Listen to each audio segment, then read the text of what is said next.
Been busy, dude. It's been crazy. You know, when you don't have the money to survive, you're barely making it. First of all, I don't feel the best. I don't know why. I hope I'm not like coming down with a sinus infection, because that's what it feels like. It feels like I'm all stuffy and I just feel kind of lethargic. But I get like that right before I start to ovulate, so no telling. Ain't that wonderful to have like 3 weeks out of a month where you feel like crap from your period? 3 weeks out of a month.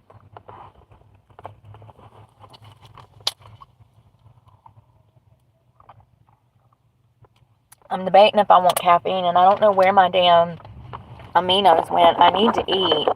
I haven't had lunch. I've had 2 protein shakes and a half a dozen eggs, but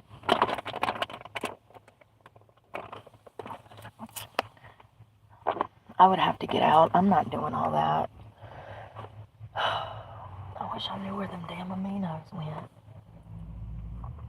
My truck is a mess, first of all. I'm going to do laundry after I get off the phone with you guys. I haven't done laundry. Hello. Hey, Amy.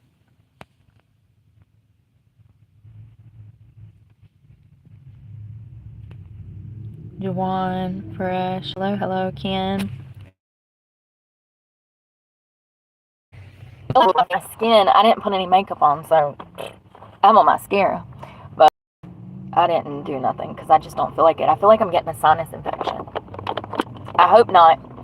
But anytime it's super warm and that weather drops to super chilly, I have a bad habit of getting a quick sinus infection. It'll be like 3 days. And it's usually not that bad. It's stopped up nose, and I can just feel it in my sinuses. And you can tell it's a sinus infection. I hope not. That's just what I need. More stress. I need to figure out what to do with that tire on the back of my truck before it gets stolen and they take my damn rim. Oh, God. I don't know if they can plug that. It's huge. The hole is so big, I doubt that they can plug it. I mean, it's almost the size. I was looking at it when I was at the park. It's almost the size of a bottle cap. That is wild. I've never seen a hole that big before in a tire. Ever. So let's talk. I wanted to talk about... Hello. Yeah. Well, stress is my life, honey. I am the struggle bus driver, conductor. I am the struggle bus train conductor. If you struggle with so much stress that you are constantly on edge, suffer from insomnia, have to run on too much caffeine just to survive every day, have to remember to eat, then hop on board. All aboard. Like, for real. It's so much stress. It's unbearable. I lose my mind at least once a month because it's that much stress.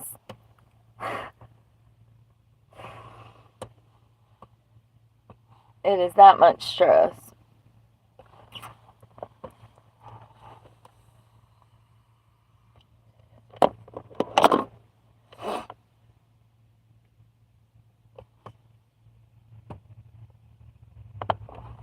We're going to talk about Amanda Knox because she's back in the news. You would have thought after 17 years, the Italian court would have left this poor damn girl alone. But no, they just got to go after anybody, that they have a bad taste for. And she was an American.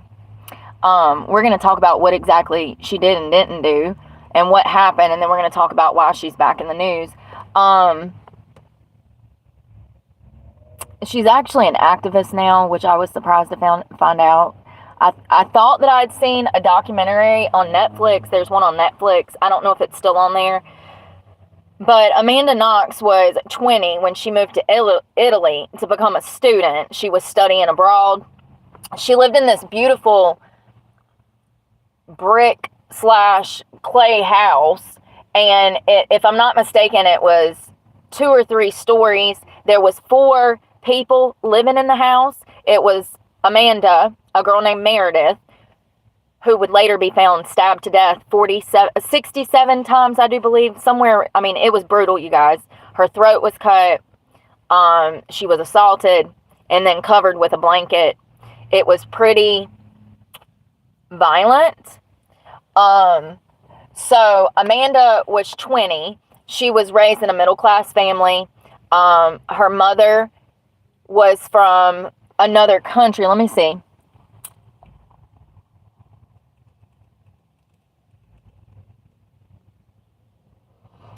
It doesn't tell me. Her mother was from another country and encouraged Amanda to think outside of the box and to leave America. She didn't want Amanda stagnant in America and getting stuck in the system of America. So she wanted Amanda to study abroad. However, Amanda's father, her stepfather, thought that Amanda was too impulsive. She was immature. He thought that it was a bad idea for Amanda to go overseas at 19 years old, 20 years old, and study abroad. Sometimes fathers know best, okay? So let me start from the beginning. So Amanda moves into this flat with 3 other roommates. They're all kind of living their own schedules, busy lives. They did hang out quite frequently, and actually days before Meredith would be found dead, Meredith and Amanda had attended this classical, musical, instrumental, live music orchestra, okay? It was a classical music event, and Amanda would meet a guy named Raphael, and I hope I'm saying that right. Y'all know I'm not good with names. I definitely can't say his last name. Now, Raphael was Amanda's age. He was from a wealthy family, and if I'm not mistaken, I read his father was a doctor, so, you know, he was from a respected family in Italy. This took place in Italy. And somehow Amanda and Raphael get hooked up, and they start hooking up and hanging out and doing what 20-year-olds do. They're reading Harry Potter, smoking dope, and watching movies, okay? They're cooking. Sometimes Raphael would come over to the flat with all of the girls and cook. He had dealt with Meredith I don't believe that they were together, y'all, but like 10 days. Amanda and this Raphael dude were only together like maybe 10 days before Meredith would be found stabbed to death, which is kind of crazy because their love story would actually cause a lot of problems in this case. So, Amanda and Raphael are doing what college students do, because he was also a college student, you know, and she was an exchange student, and this was in 2007.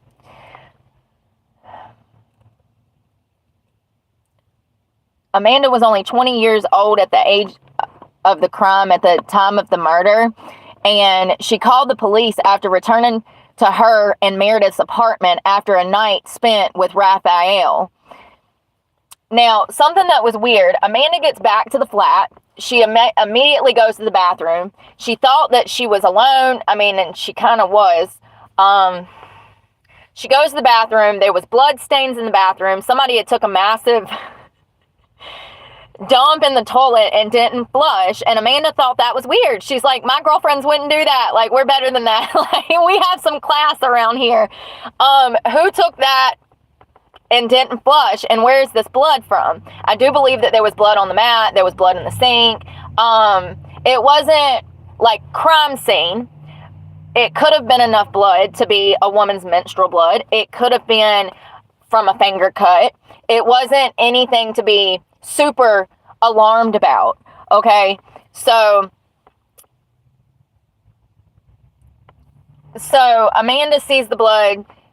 She notices that Meredith's door was locked, and she calls her mother, and she tells her mother that something just feels off in the house and that Meredith's door is locked, and that's not normal. Then her mother tells her to call the police if they can't find Meredith, that they needed to try to find her. So Amanda calls another roommate who comes over with her boyfriend, and they kick the door down. And they find Meredith with a blanket over top of her, dead, with her throat slashed. And let me just read through some of this to make sure I'm not missing anything, because y'all know my memory is trash. One of the reasons I wanted to talk about this is because I actually know this case pretty well. But then I saw her, her updated story about how her life is now, and I was intrigued. So so after they find her body, they call police. The police gets there, and the investigation immediately kicks off. Now, the media had a huge part in this case. It had a negative impact on Amanda and Raphael. They would end up spending time in prison for shit they didn't do because of police corruption,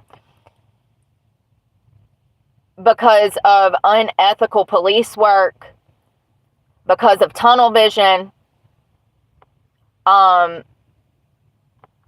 There was multiple reasons that they would spend time in prison. It really had a lot to do with the Italian police and different cultures. So police interrogations ensued after they found Meredith's body. They immediately pulled Amanda and Raphael apart, and for some reason, during one of Amanda's confessionals, she said that so Amanda was actually working at a bar part-time. She was throwing out drinks. This guy, her boss, Patrick. Oh, I remember what it was.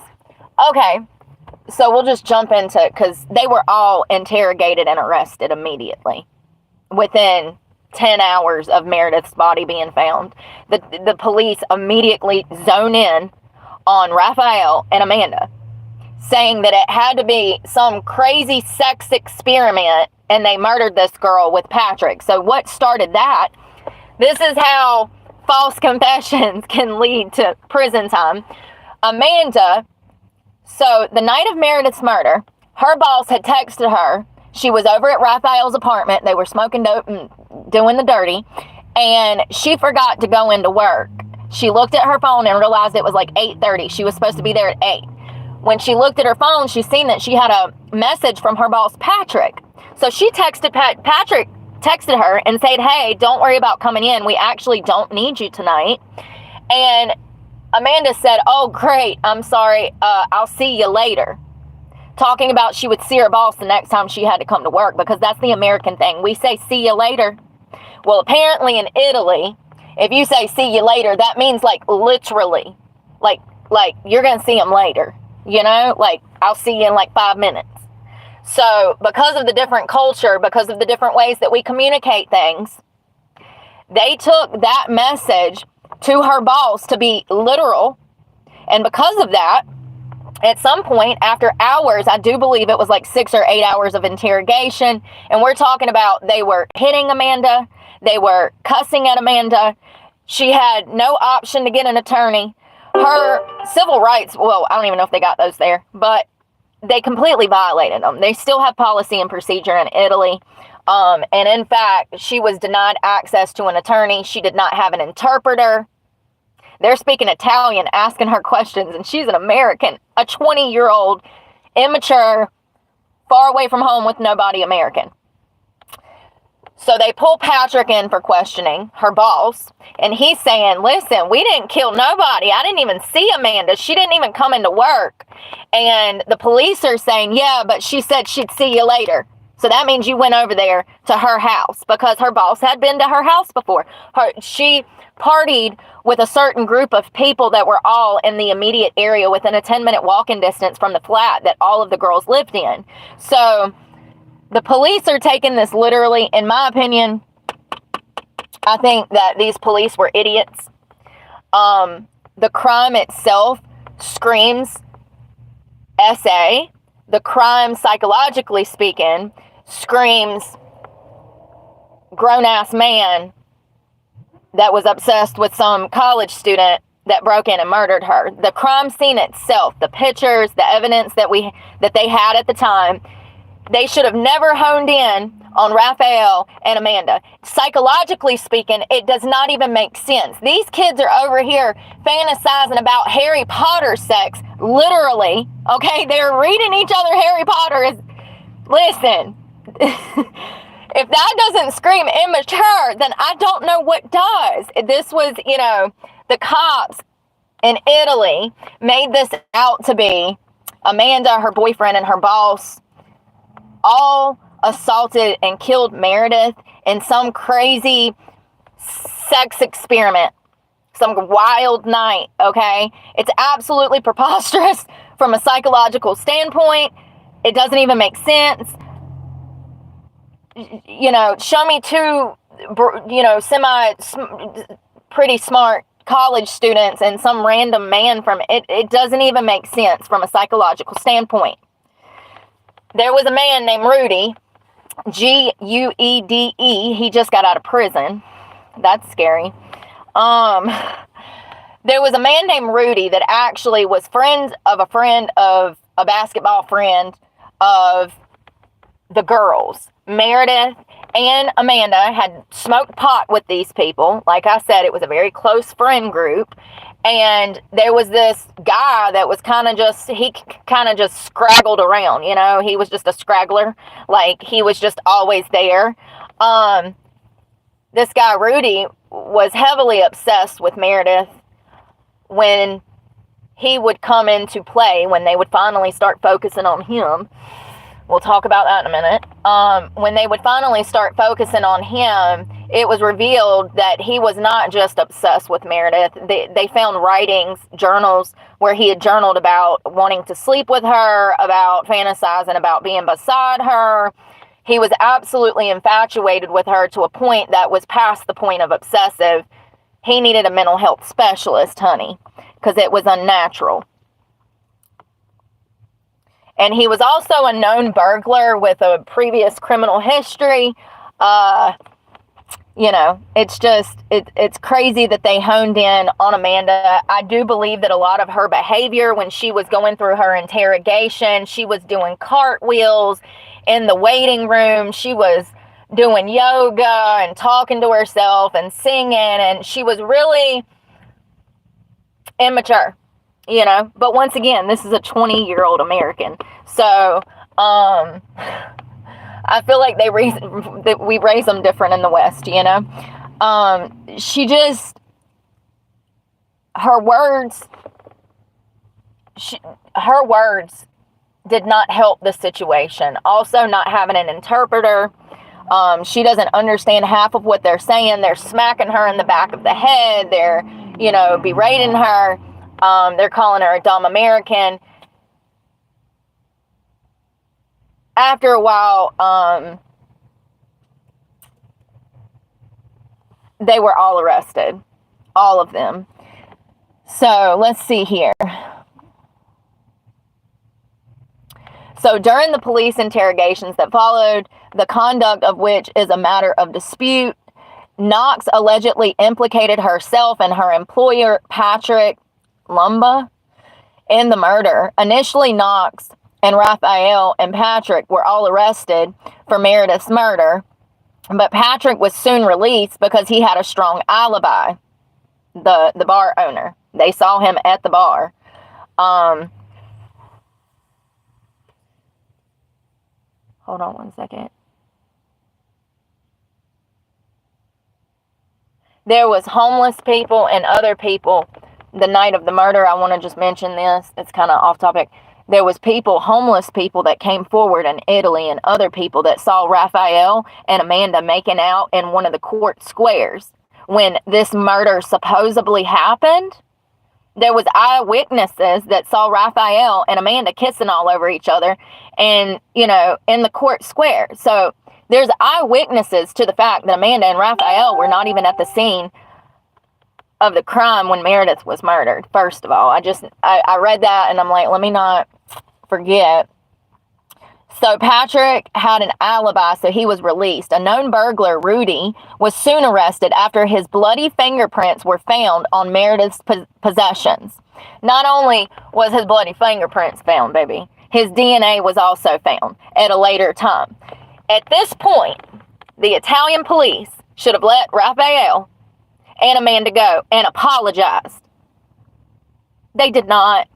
They dug their feet down in the sand and they said, we got a taste for your blood and we don't like y'all, so we coming after you for nothing, baby. And they've been in this battle for almost 20 years. She was just back in court. She was just back in court. This is crazy. This is what I'm talking about. So first of all, the media strewed her name. They treated her like she was some low-class hooker or something, or some hooker in general, because she had a string of boyfriends in the past. First of all, this is a 20-year-old child who was growing up in 2007. Listen, she had slept with 4 or 5 guys. That ain't nobody's business. But I will tell you that I know girls from 2007 that had slept with 6 times that amount by the age of 20. So, she's exploring. That's what college kids do, okay? It's not the first generation and won't be the last, I can promise you that. And I'm not saying it's okay. I'm just saying that there was a smear campaign with this 20-year-old girl's life over something she didn't do. She's sitting in jail for murder. Both of them were in jail for murder. And they called her Foxy Knoxy in the news because, there was pictures of outside of the flat where Meredith was found the day that they found her body. There was pictures taken by the media of Raphael and Amanda making out, and the media just ate them alive, man, for being kids. These are kids. These were not, this area of Italy was known for high drugs, high crime. It was not a good area. I think that it was a pretty poor decision for Amanda's parents to somehow set her up in this flat in one of the worst parts of Italy possible. But it might have had something to do with the exchange program. It might have been some schoolhouse. I don't know. I just know that it was not a good area, and it was not a good area. So it's not a surprise that something like this happened in that area. But the police, the way that they got tunnel vision from the media, it was fire. Every time the media would say something, it would be fire for the court to continue to pursue these 2 people who were actually innocent. And if you watched this at the time, you couldn't believe it. You're like, what? They have his DNA. They have Rudy, the guy that they had his fingerprints in Meredith's room and stuff, on her possessions. They got tunnel vision. They should have knew immediately after finding those writings that Rudy had wrote about being obsessed with Meredith. They should have dropped the whole thing, but they didn't. And I feel like I remember it was this battle between, lawyers for Amanda, the public for Amanda, and the court of Italy being idiots. And it's literally a prime example of tunnel vision and a little taste of blood, and they're vampires. And once they got that small taste, baby, and they're on your tail, they're on your scent, they ain't gonna let you be. They want to fuck with you until they can put your ass in prison for the rest of your life. It's not a game. It's not a game. And they almost did it. They almost did it. So because Rudy's fingerprints and DNA were found on one of Meredith's broken bra clasp, which, by the way, it took the cops 7 weeks to find that. It was literally like under her body. It was a bra clasp, and it had his DNA on it. They initially said because there was a kitchen knife that was found in the house, they said that it had Meredith's DNA and Amanda's DNA. Yeah, dipshit. They lived together. They cooked together. Of course. She could have washed the dishes. She could have dried them. Boom. There's both DNA. They tried to say that. Then they tried to say that Raphael, he had a pocket knife that could have cut Meredith's throat. Blah, blah, blah, blah. Here's the problem with that, though. There was 2 different knives that was used in this attack. There was 2 different knives. And neither one of them would even come close to that damn pocket knife, the same type of knife they were grasping at straws to try to make these children seem guilty because these children were smoking dope and fornicating. Okay? It's what college kids do. Like, listen, I ain't judging. Just be careful out there.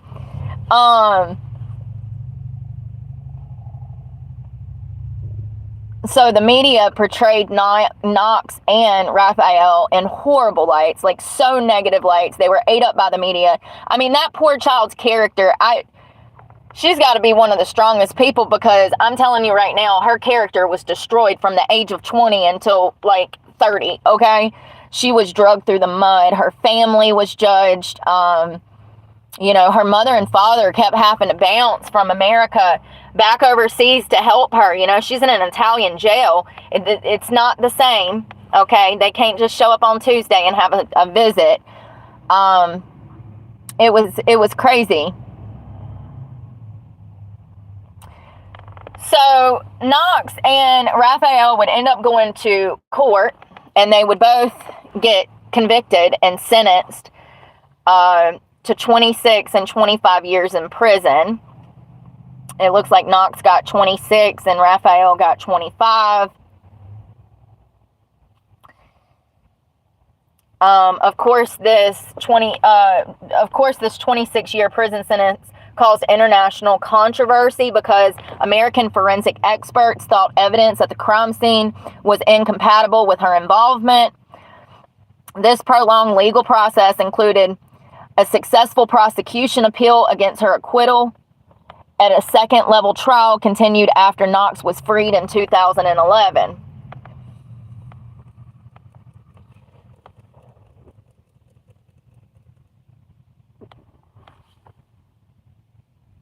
So she had came for university, blah, blah, blah, blah, blah.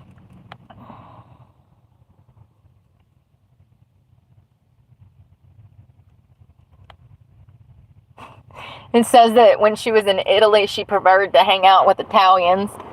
I mean, you know, makes sense. So, Rudy is the person that killed Meredith. He was completely obsessed with her, and I'm trying to figure out how long they did in prison. I know Amanda did 4 years, and I think that Raphael did 4 or 5 years. So let's see here. So on March 27th of 2015, Italy's highest court definitively exonerated Amanda and Raphael. So here's the thing, though. Here is the thing. What if her parents wouldn't have had the money and there wouldn't have been attorneys to come to her aid? She'd still be in prison for something she didn't do when they had Rudy's DNA, Rudy's fingerprints, Rudy's writings, Rudy's confession. Guess how many years he got? Not as many as them. And he actually murdered Meredith, which is crazy. He only ended up doing 16 years. But they were going to fry these kids for something they didn't do. It's absolutely crazy. It's literally one of the most, I mean, it's definitely a cautionary tale about going to another country, honey, because you don't know how they do things. We already know that Mexico, that ain't the place for people to be traveling, females alone, honey. You can go if you want to. It was nice knowing you. You know, they have such high levels of corruption in certain countries. You have to be careful. The Italian police definitely seem dirty as hell. The courts too, because her lawyers had to fight tooth and nail for years. She wasn't exonerated until 2011. She was freed finally in 2011. The picture is just so sad. I mean, she just looks like she is so happy to be out of jail.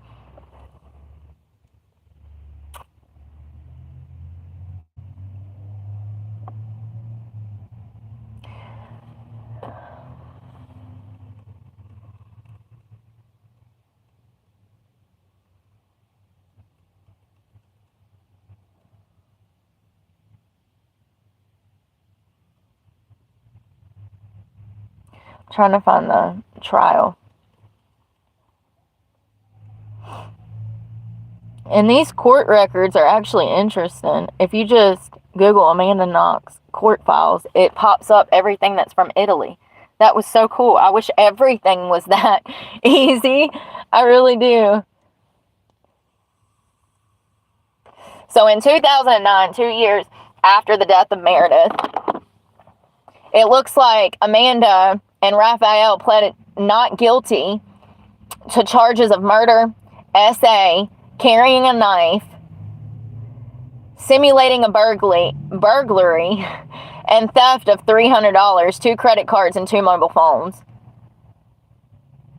They also charged Amanda with perjury. This is the big part. This is like what matters.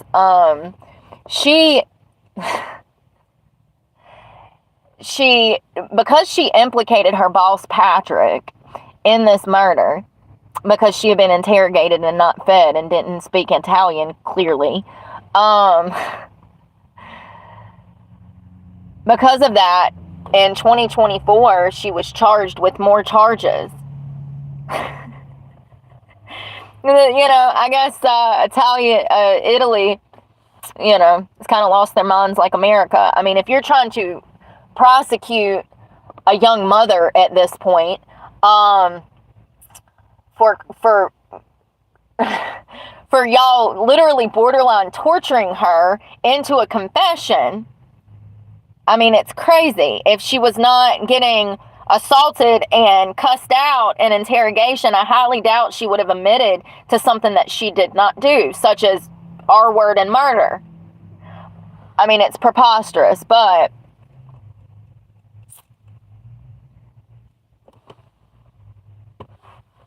so 17 years after she was accused of killing her British roommate, Amanda Knox returned to an Italian court to hear her outcome. It's slander. Outcome on a charge of slander that has stuck long after she was exonerated for murder. Knox was reconvicted of slander Wednesday for wrongly accusing an innocent man of the 2000 murder of Meredith Kircher. A statement that she made under duress because of police brutality. It's so, preposterous, right?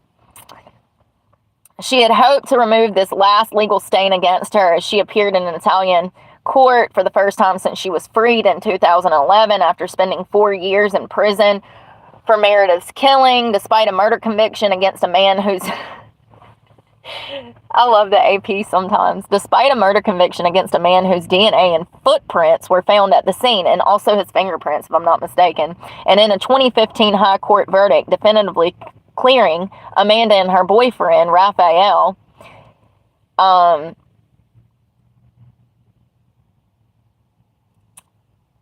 so this is Patrick. Because she implicated him because she admitted that they were part of this murder and that Patrick was too, they are charging her with slander for lying to a court. She also, that wasn't the only thing. She lied about smoking dope. She lied about times and places trying to cover up the fact that they were smoking dope and drinking underage. And, this is to be expected, though. Once again, these are 20-something-year-old college students. Meredith was 22. They're going out. They're socializing. Listen, it's not okay to drink alcohol, in my opinion, before the age of 25. But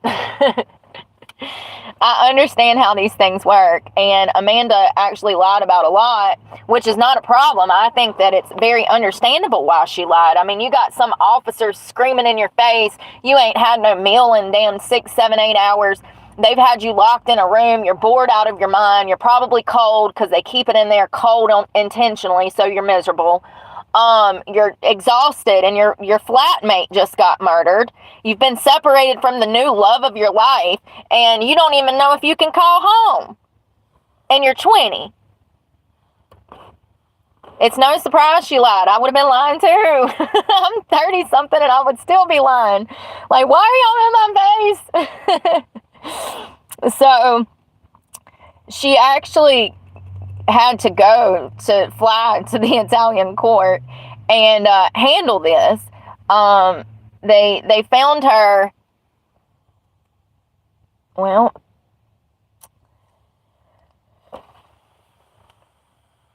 so Amanda was accused of slandering Patrick, who was the bar owner who employed her part-time, based on 2 statements typed by police and she signed during a long night of questioning just days after the killing. She tried to walk back on her story in a 4-page handwritten note the next afternoon, but the memo showed her confusion as she attempted to reconcile the signed police statements with her own conflicting recollections.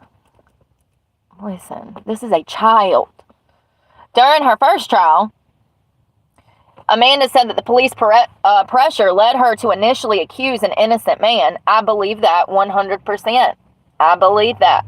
I believe that the cops were in over their head. I don't believe that they knew how to handle the situation. There was probably somebody in power that shouldn't have been. How the fudge did you get in your position? You know? Maybe I should find out who that was and do a short video on him.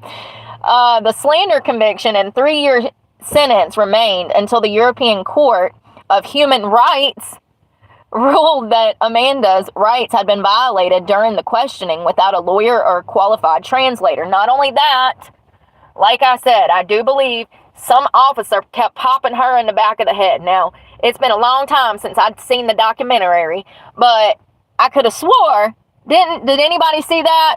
Anybody remember that? I could have swore that it was her that the investigator was popping in the back of the head while he was screaming in Italian vulgar stuff at her. I might have that wrong, but alleged. So based on that ruling, Italy's high court threw out the conviction last November and ruled that the 2 statements typed by police were inadmissible. It ordered a new trial 17 years later for something petty as fuck. It ordered a new trial stipulating the court examine only Knox's handwriting statement for elements to support slander. Patrick, the bar owner who employed her, he was arrested and held as a suspect in the murder based on the overnight interrogation of Amanda. And despite her handwriting statements and later walking back on her accusations, due to the notoriety in the case, Patrick left Italy and is living in Eastern Europe with family. Jesus. Patrick joined the current prosecution as a civil party, as allowed by the Italian law, and continues to believe Amanda had a role in the murder. Y'all want to hear something crazy? So apparently, the wildest part of Amanda's new life is that she's going to have a new documentary coming out with Monica Lewinsky. Okay, first of all, Monica Lewinsky, the woman that screwed Bill Clinton back in the 90s and got caught, and Amanda Knox are co-producing a new documentary for Amanda's life and the story, okay? That blew me away. I was like, is it the same Monica?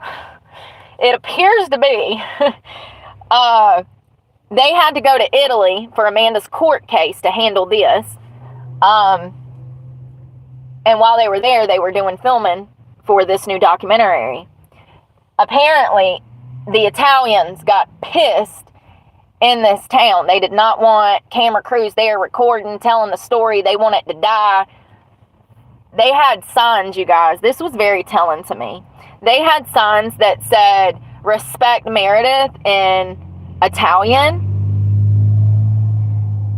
That really pisses me off. It really pisses me off. Y'all almost destroyed these 2 children because of y'all's careless stupidity or incompetence. What about respect for Amanda and Raphael, who spent years in prison for a crime they didn't do because somebody was in a place of power that did not know how to do their damn job? Amanda, when you go back, get you some shirts printed that say respect for Amanda and Raphael. Because, I mean, it's ridiculous. Yes, Meredith lost her life. It's sad. And I understand that her family wants to let this case go. But what about the damage that was done to the surviving victims of this crime? Raphael and Amanda are both victims of the judicial system of Italy. Their careless corruption, in my opinion, their tunnel vision, their lack of knowledge to how to even preserve a crime scene. Let me just say that Meredith's bra clasp that was linked back to Rudy with his DNA and her DNA, her blood, the night that he ripped her bra off of her as he was assaulting her, that bra clasp was not found for 7 weeks. 7 weeks after the crime, after they had removed Meredith's body out of the flat, they went back to do a research and finally found that bra clasp. 7 weeks later. That is complete incompetence. Even for 2007, we had things back then. This shouldn't have been a problem. And what about respect for Amanda and Raphael? Remind me to maybe never go to Italy, because if I go missing, they're not going to give a damn, and their police are not going to help me, you know? Like, this is a learning case right here. I'm telling you, you got to know where you're going and who you're dealing with. Listen, Dubai looks beautiful. I would love to travel to Dubai. You won't catch me, honey. You won't catch me out there. You won't. It's not safe. I will be in jail for some bullshit, you know, and that's a whole nother country that you don't want to F around and find out, okay? It looks beautiful. I would love to visit one day. Maybe when I have, like, you know, I don't know, a bodyguard. Oh, somebody that's from there to be my tour guide to keep my ass in check so I don't get locked up for some bullshit.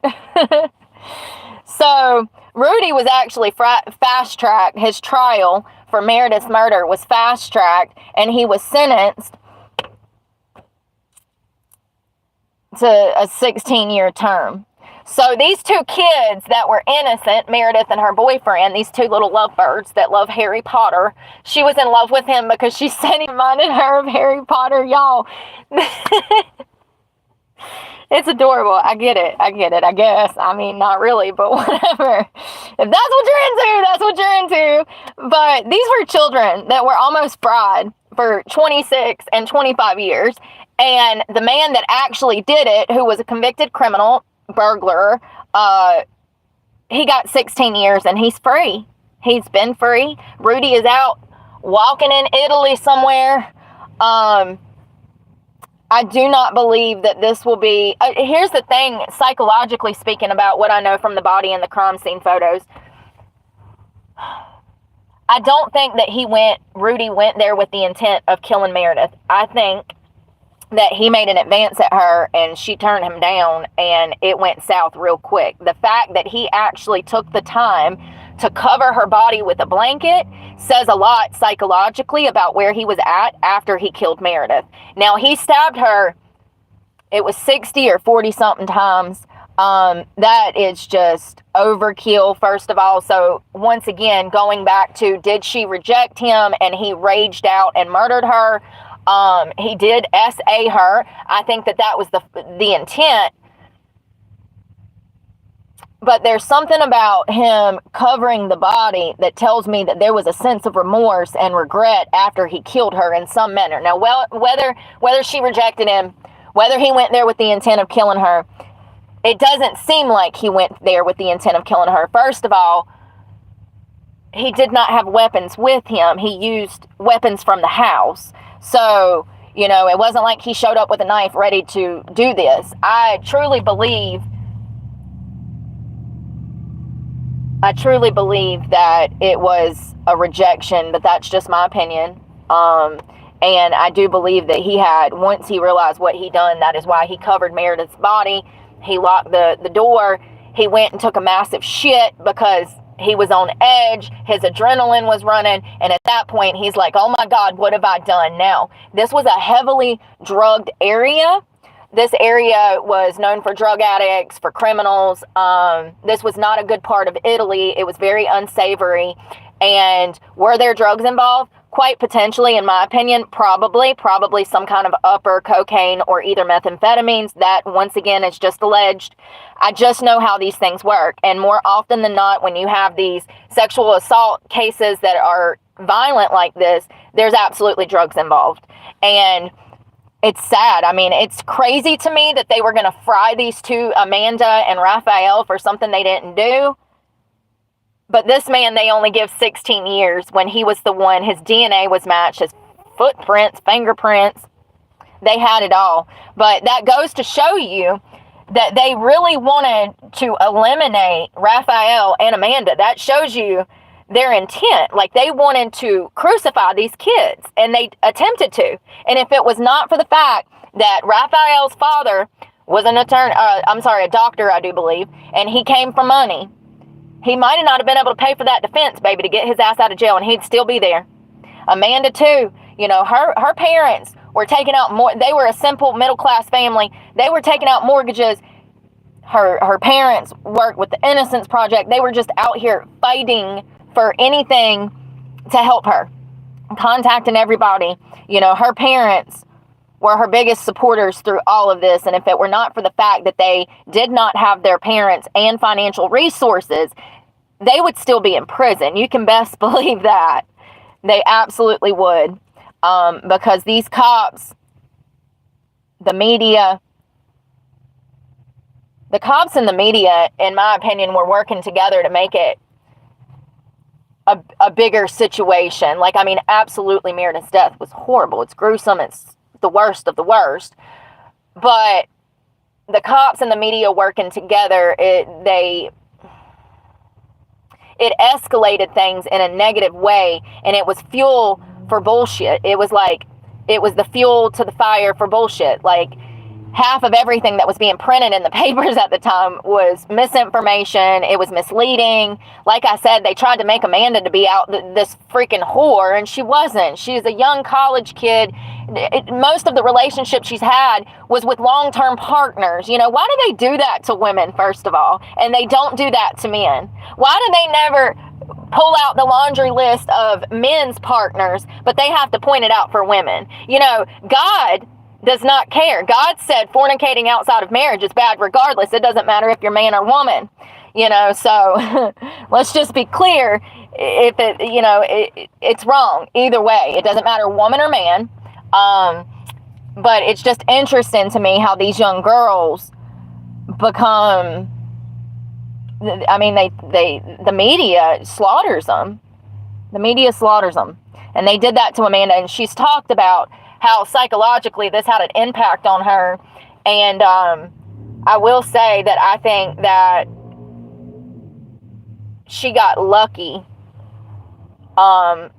because somehow her experience behind bars, her experience dealing with the Italian court, she learned from all of that. And she is an activist who fights to help the wrongful incarcerated now. And she has devoted her entire life to activism, writing books, giving seminars, speaking, trying to help other people understand how this happens, because it's an onion. It's a big old piece, you know, big old puzzle with lots of components. Once again, you know, the cops The cops had a lot to do with this, and then the media, and then Amanda's own statements. But I think that, in my opinion, the cops and the courts were the most, they were the adults. They should have been able to immediately hone in on the fact that this was a violent sexual, essay. And it's not even logical for two immature kids who are over here screwing the Harry Potter books to be in to some kind of torture like that. Psychologically speaking, you're looking for a specific suspect, and it shouldn't have been able to find, hard to find him. It's just crazy that these cops, but that's how it is, man. That's how it is. You can only hope that you get a good investigator that actually knows how to do their job. I'm not saying they're all bad. I'm just saying they're all on the same team, honey. So Amanda actually campaigns. Excuse me, I'm trying to quit smoking, y'all. She actually campaigns for criminal justice reform and against forced confessions, drawing in on her experience. She's now 36 years of age. Interestingly, we are actually 6 months apart. I was born 6 months exactly after she was born. That's crazy. So same year and everything. She has a podcast with her husband, and let's talk about that, because this was like the sweetest part for me. So first of all, her husband, Christopher Robinson, he's got a little bit of nepotism going on. His father owns a huge like printing press newspaper company, and so Christopher grew up thoroughly enjoying that type of content, wanting to write, wanting to do investigative journalism. And at some point, Amanda was doing some reporting herself, because she is branched out. This girl has had so much going on, it's unbelievable. What they said she did there is just touching on a few things. She actually worked for multiple magazines. She did journalism. She's done so much as an activist, you know, for reform, for prison reform and the wrongfully incarcerated. So there came a point where Christopher needed to be interviewed for an article. So she goes over to the newspaper place, and she's interviewing him. That's how they met. Apparently, he ended up asking her out. They got married. They've been married for a few years now. I think 2018 or 2019 they got married. Or no, it was 2019, and then February of 2020, they did like a ceremony that was private with their family. And she now has 2 small children. If I remember correctly, she had her daughter, and then she had a son. And let me remind you, she's been having to go to Italy to deal with this slander case. Now, she was ultimately found guilty of slander, even though her confession was made under duress, extreme duress. You know, she was still found guilty of implicating Patrick. Once again, Patrick is out for her blood for some reason. I couldn't find anything on that, why he's mad.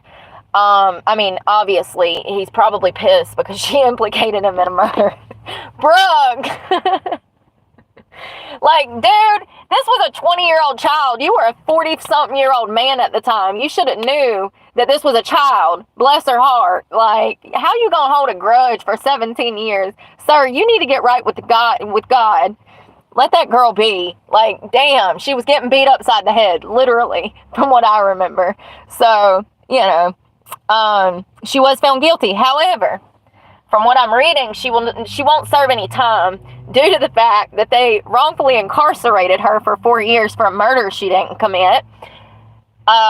Essentially, she's getting time served for the 4 years. So they just switched that over. They're like, oh, we'll just give you time served. Listen, I read somewhere else that her attorneys and her had sued the Italian court. Let me just verify that.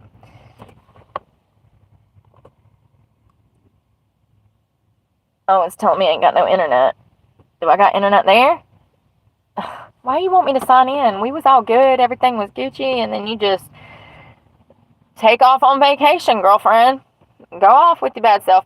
So I think that she sued the court and got $500,000. But let me just verify that. How much money did Amanda Knox win for wrongful incarceration from the Italian court? I thought I read somewhere. Oh, 20 grand for 4 years. And I don't know and it says US $20,000. Oh, her net worth is approximately $500,000. But I bet it's more than that because she's married now, you know, and his father, her husband's father, has a huge newspaper empire, whatever. They come from money. So cute little love story. Let's talk about what else she's got going on. So she also has a podcast with her husband and a new limited series based on her best-selling book in development for Hulu that includes Monica Lewinsky among the executive producers. It's just so crazy. Who thought that Monica Lewinsky and Amanda Knox, I mean, it's like Snoop Dogg and Martha Stewart. It's just a lot for the brain, you know? But once you get them together, it's like, oh, okay, I get it. So she also has recorded a series on resilience for the meditation app and is an inspiring comedian And I mean, dude, she probably makes so much money off of Instagram and YouTube and her seminars, and like, listen, good for her, man. What a success story to go from absolute hell. I'm telling you, she went to prison for 4 years and come out and was like, I ain't doing that again. She's like, screw this. I know what it feels like to go to jail for shit I didn't do. And she's fought for it, and she's gotten educated, and I'm so proud of her for that. I wish I could afford to go to school. Must be nice to have parents that are, you know, middle class and alive. It helps if they're alive. That's for damn sure. It helps if they're at least alive, okay? So Meredith, her family, has said that they want this case to die, that they want Meredith to rest. I understand that. Maybe not watch Hulu. Don't watch Netflix and watch the documentary. Listen, this is an important case because, number one, Amanda, her body language and the things that she would say, because she was a Westerner, it made her look guilty, not only in court, but it made her look guilty to investigators because of the cultural difference. We say things differently, going back to the whole text message saying, I'll see you later. Well, apparently in Italy, the court tried to say that they took that statement literally, like, I'm going to see you in like an hour. I'll see you later tonight. So that was one of the things that implicated Patrick and all three of them together as supposable, you know, murderers of Meredith. And there was other things that you know, and I think that it has a lot to do with like the maturity level of these kids at the time. You know, they were college students, super young.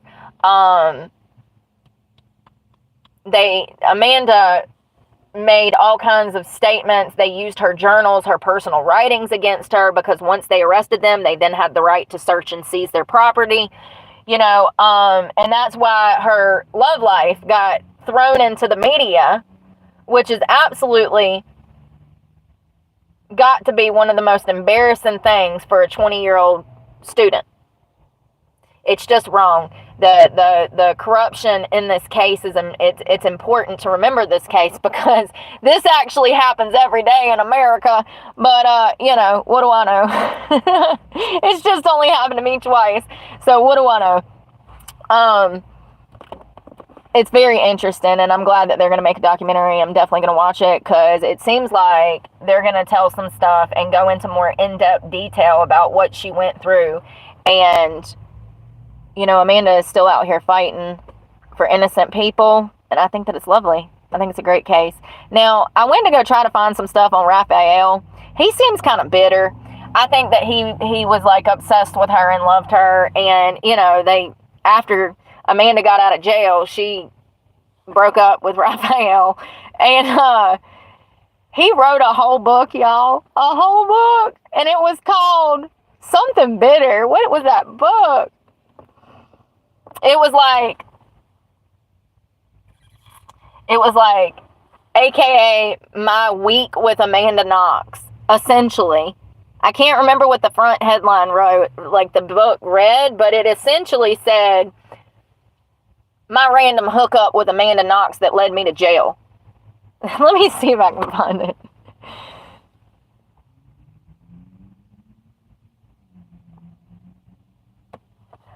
Amanda Knox book written by Raphael.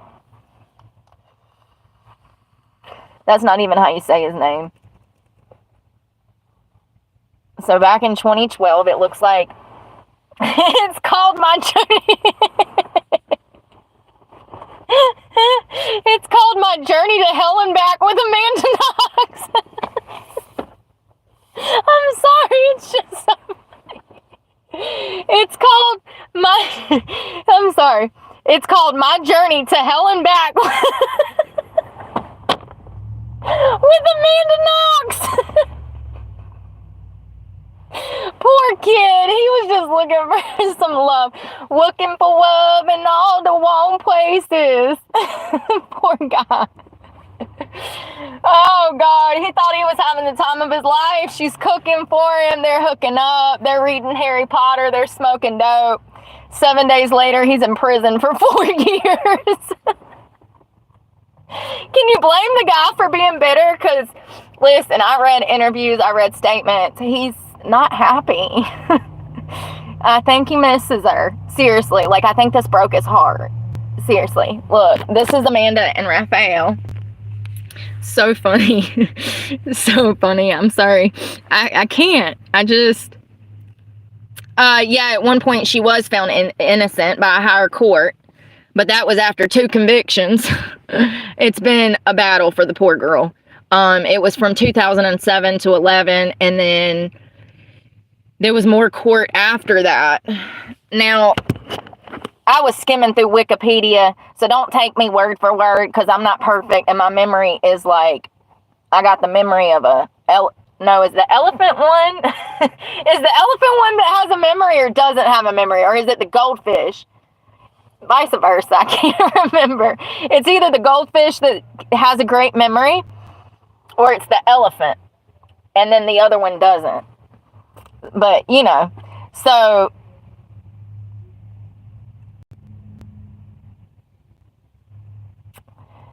Oh, this is interesting. A number of the U.S. experts spoke out against the DNA evidence used by the prosecution, which was one of the things that they convicted Amanda and Raphael on, stating that Amanda's DNA was found on this damn knife and that the knife had to have been used to kill Meredith. I mean, it was preposterous. They lived in the same house. Of course, their DNA is on the same devices. They're, like I said, one could have washed it. The other one could have dried it.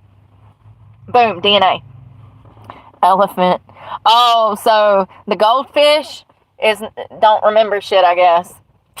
Can't remember. What do they call that? CRS? Can't remember. So it says, according to the consultant, Greg, director of the Ohio Innocence Project, and the Italian forensic police could not replicate the key result claimed to have successfully identified DNA at levels below those an American laboratory would attempt to analyze. And they never supplied validation of their methods for testing this DNA either. Knox was indicted in 2010 on charges of defamation against the police for saying that she had been struck across the head during an interview in which she incriminated herself.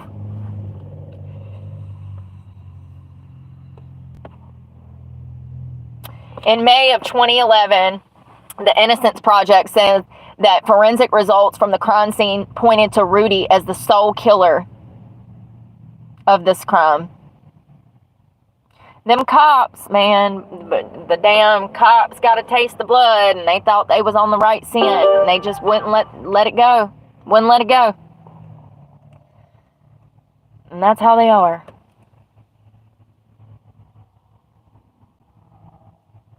And there was so much to this case, you guys, that I'm leaving out. It's just, yeah. There was a retrial in 2013.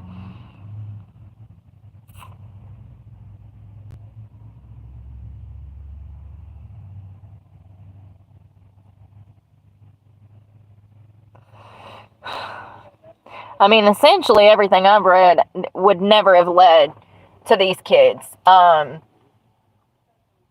First of all, the first plan of action should have been pulling the kids apart, everyone that lived in the house, interrogating them, and seeing who they knew. Immediately, this screams male perpetrator. This screams someone that's close to the victim, because there was an ounce or some kind of sliver of regret and remorse afterwards, which is why he covered up the body and attempted to lock the door. And, you know... Oh, wait a second. Maybe he lied in wait, because, y'all, there was a broken window. There was a broken window.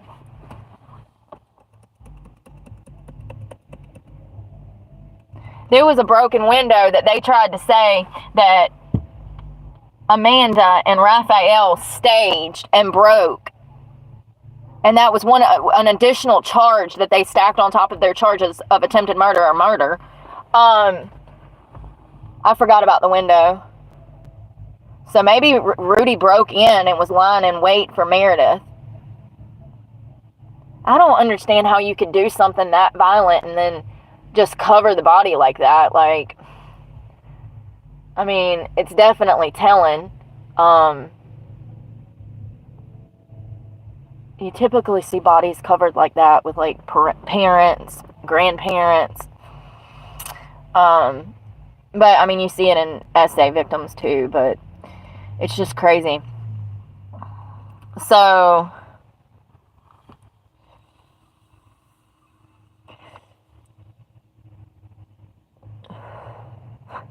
yeah, they should have merely declared that there was errors made by investigators and by the courts, and they should have let these kids go when Rudy was convicted, but they didn't want to do that. You know, at this point, they're getting all of this bad press by Americans and everybody else in the world. They know that these two kids are innocent. They didn't want to let go. The cops, the courts, the higher courts, they wanted to prosecute these kids just to damn not be wrong, which is sad, you know, like, we've got to do better. Cops have got to do better. Judges have got to do better. DAs, when they're wrong, they need to admit that they're wrong, and we need to publicly make them admit that they're wrong, or else get rid of them, plain and simple. These are people's lives, futures. Amanda and Raphael were lucky. I mean, they went to prison for shit they didn't do, but they were lucky, you know. They had resources and money. Most people that get hemmed up for shit like this do not. And we never hear from them again, and they spend the rest of their lives in jail for something they didn't do if we don't execute them first. It's just wrong. This case is so important, and I'm excited to see the new Hulu. I don't know how I'm going to watch it. I'll see it eventually.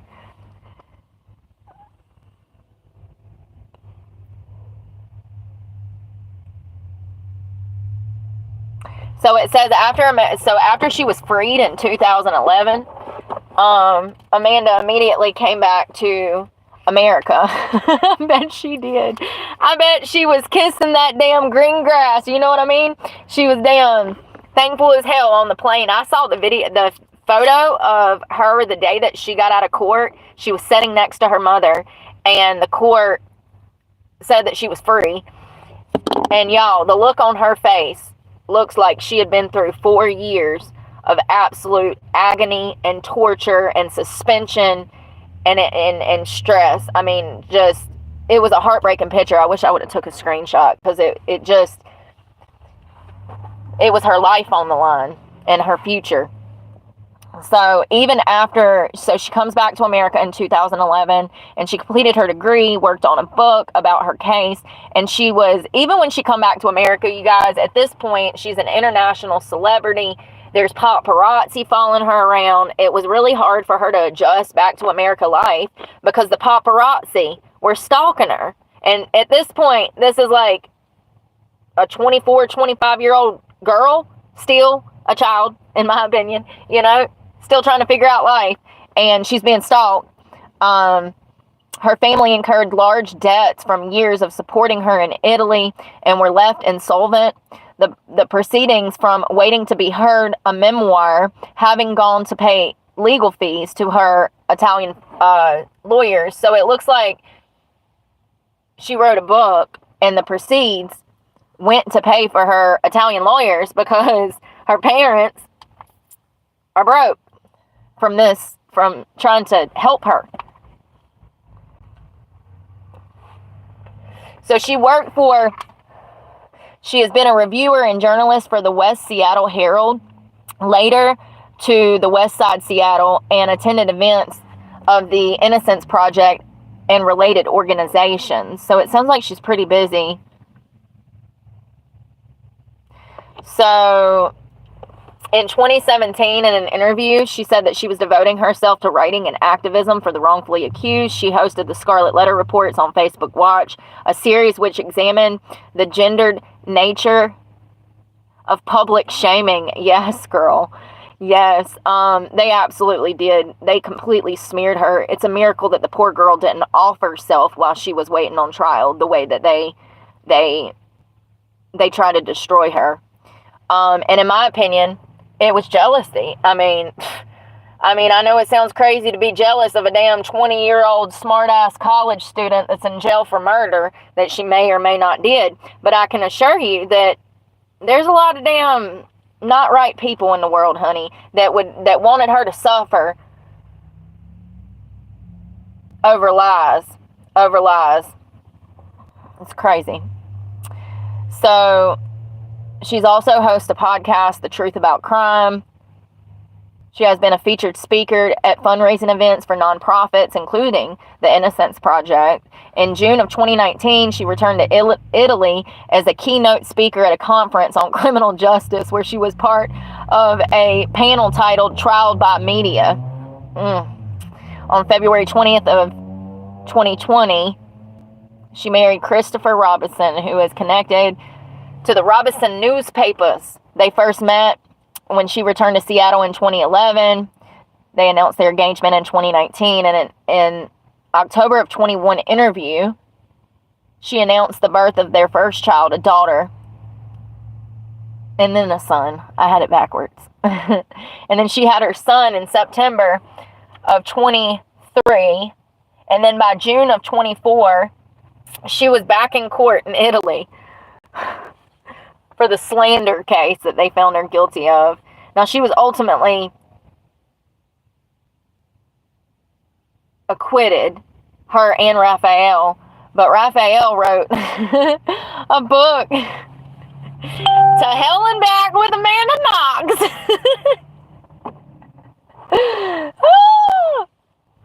Let's see, hold on.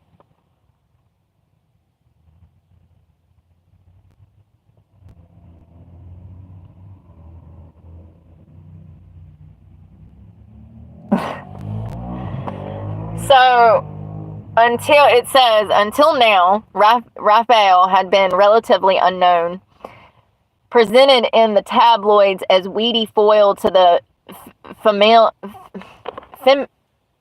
female fatale by his side. Fatal.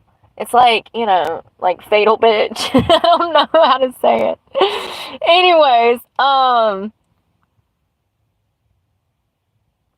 Raphael said he was stoned on the night of the murder. That's what it says.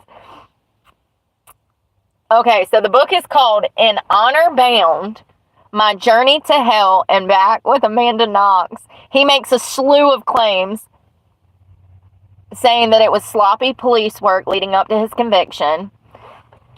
I agree. What?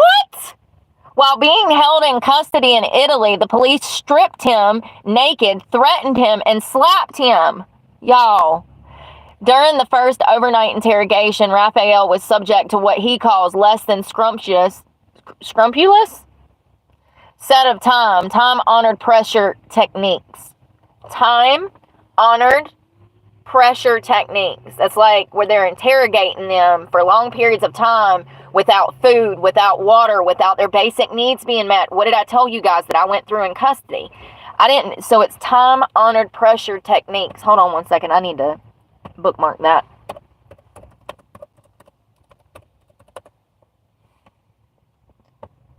I didn't know there was a name for it.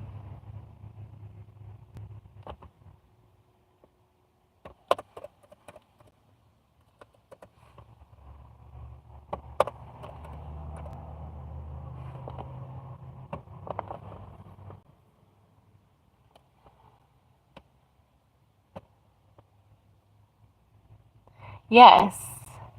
Typically refers to the traditional method of measuring... No, honey.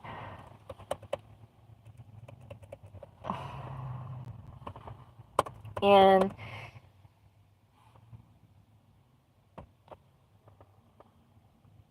yeah, it's a whole thing. So it says, under time pressure, people tell us what we want to hear. What is time pressure in psychology? So it's a type of psychological stress that occurs when a person has less time available than necessary to complete a task or obtain a result. I live that every single day, honey. I am the world's worst procrastinator. And then I know shit be due. And I stress me out. So he's claiming that these techniques were not right. They were and they were wrong.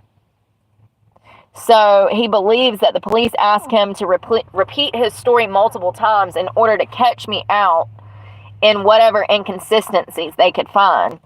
He believes that the police never seriously believed in his guilt, but pursued him aggressively in order to pressure him into testifying against Knox. I do believe that he was just a casualty, and they were the one, that she was the one that they wanted to snuff the life out of her. They absolutely did. They tried to destroy her. The fact that he refused to do so after the confession of the first 24 hours accounts his opinion for the harsh treatment he received. He refused to testify against her and incriminate her. No wonder he's bitter. She screwed him over. Why didn't you stay with him, Amanda? As part of the litany of either, hapless or actively malicious police work, Raphael says that when the police searched his apartment after his arrest, an officer called Finzi reached out to the cutlery drawer in the kitchen, pulled out the first knife that come to hand, a large chopping knife with an 8-inch blade, turning it towards the officer and says, "Will this knife do?" And to which the other officers, yes, that's great.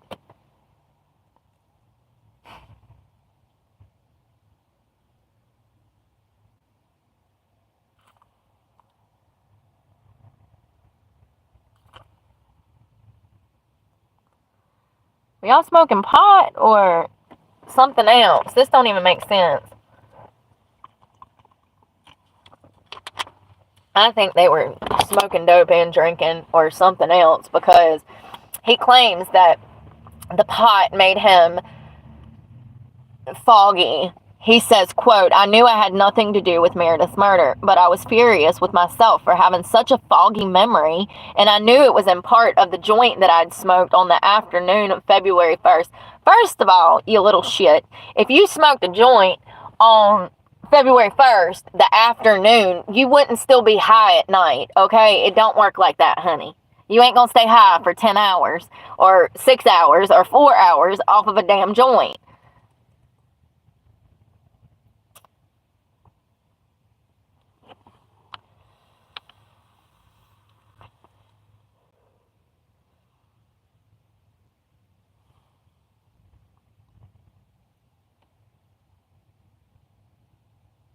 Oh, God.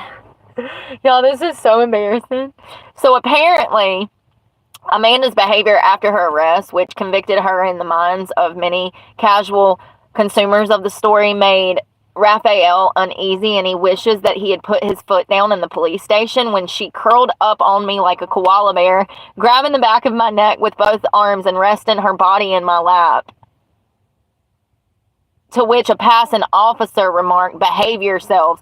So these two lovebirds are all over each other in the fucking police station. Once again, these are children, okay? These are not hardcore criminals out here doing voodoo magic over Meredith's body. It just did not happen, okay? They couldn't even keep their hands off of each other, okay? They're curled up in the police station like koala bears, for God's sakes. These were little lovebirds, okay? Oh, God. And it's so funny how he's still trying to, like, come to bat for her. I mean, it's not funny, it's kind of sweet, but I feel bad for him because he got left in the dust real quick. That book title says it all. Woo! My Journey to Hell and Back with Amanda Knox. So he says,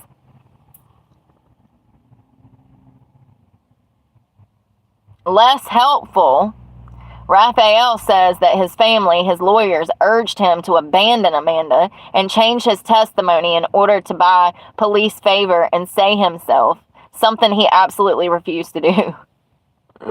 Well, Amanda, if your marriage don't work out, I don't know if you want to go back to Italy, but maybe you can go to America. You seem like you skipped out on a good one, girl. Yeah, that's rare. Usually the spouse is the first to snitch. Fun fact. Oh, Lord. So he says he had made tons of mistakes during this time, but his determination to stick by Amanda and by what he knew to be true was one thing that he knew that he had exactly right. Nothing in the world, not the people I cared about the most, and certainly not the threat of further punishment for a crime I did not commit, could induce me to change my mind. Poor kid. He got the shit into the stick. I mean, she got it pretty bad too. At the time, she got it worse, but I feel bad for him. He was punished greatly by police for his lack of cooperation. Cooperation. I've just been making up my own words, don't it? Old Pineville Road. Old Pineyville Road. Cooperation. He believes with unjustifiably harsh treatment, including 6 months of solitary confinement, way longer than Amanda, and assignment to the sex offender wing of the prison. What did I tell you guys? When the media don't like you, when the courts don't like you, all of these people know each other, so they're going to treat you like shit in jail because of the fact, because you're known, because they know who you are. You're going to get mistreated. It's unfortunate, but it happens every day. He says that the message from investigators was very clear. If you don't want to tell us what we want to hear, you can take your chances with the perverts and and transsexuals and see how you like that instead.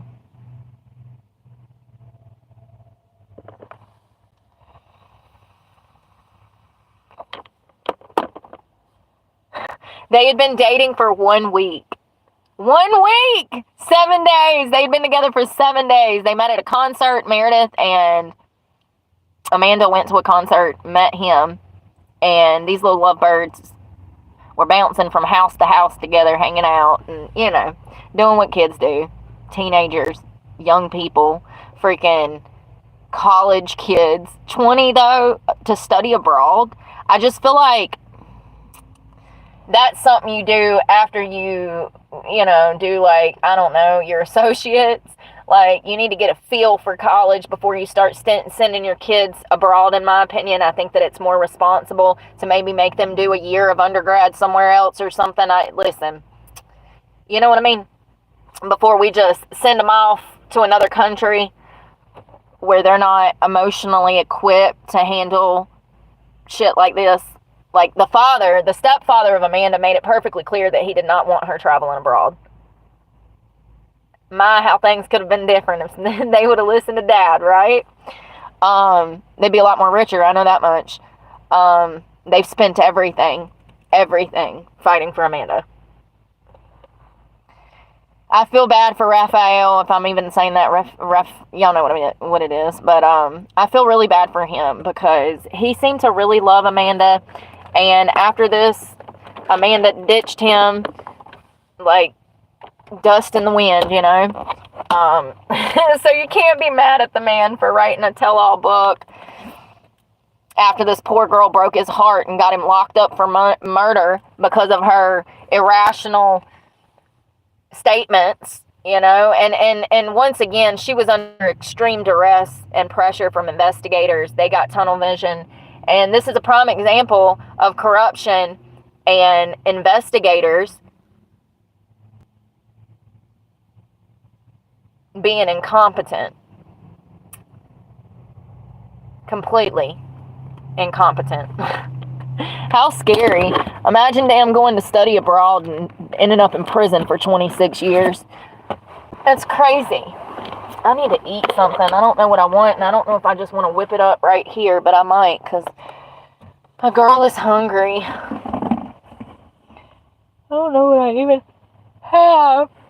I'm scared to eat like Subway or something. What time is it? Anybody have the time? Maybe my watch is charged now. God, it's a pain in the ass to charge every day. 5:17. The sun's going to be going down soon.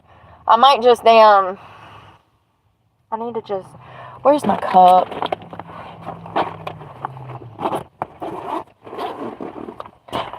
It's supposed to be cold tonight. That's kind of got me like really stressed out. Oh, my cup's clean, so I guess I can just make something.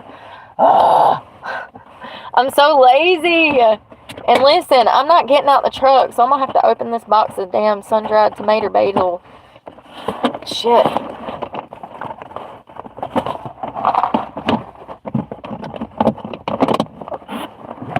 Oh.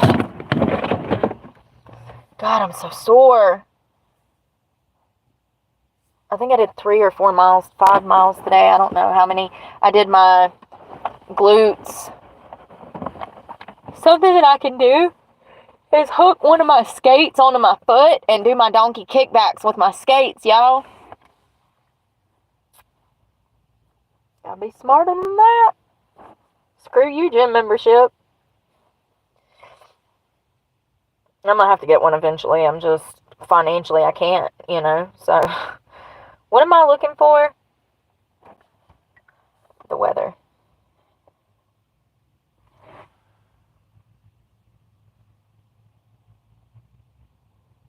"20 minutes of yoga, 45 minutes of weight training, and an hour of cardio."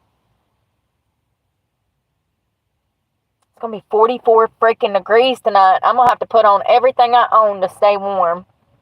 That's crazy. What the frick? I don't remember it being this cold last year or year before last. And there was something else I was about to look up, and I forgot. Hey. I mean, mentally, I feel better. I don't even know where this beef jerky come from. Mentally, I feel better, but physically, I'm like, whoa, hey, there's some socks for tonight. Hell yeah, because my feet are already cold. They're clean, too. I washed them the day before yesterday. That's what I'm about to go do, is wash some more clothes, because it's just never ending. I hope I have enough quarters, first of all. I'm doing too much at once, I know, because I don't have any more cash, so I think I got enough for a wash and a dry. 1,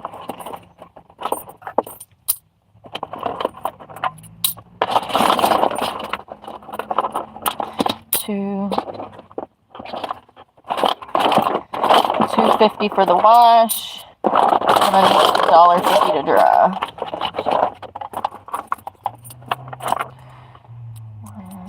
I got hair, 1. Yep, I got enough. Alright, sweet. I'll wash clothes. I don't know when I'll be able to do them again, because I don't have the money to, but you gotta have cash, you know what I mean? And I don't have cash, so I don't know. I don't care. I've just been kind of flying by the seat of my pants, because if I sit too long and start stressing about shit, I'll fucking start spiraling. So I just have to focus on surviving, feeding myself, drinking water, not killing anybody. I'm joking. I keep saying that, but, you know, people be trying my gangsta.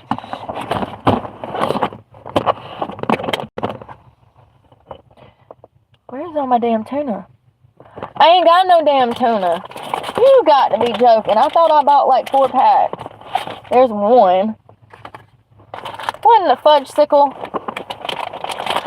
I thought I had more tuna. I ain't got no more tuna. I was going to eat 2 packs. I guess I'm just eating 1.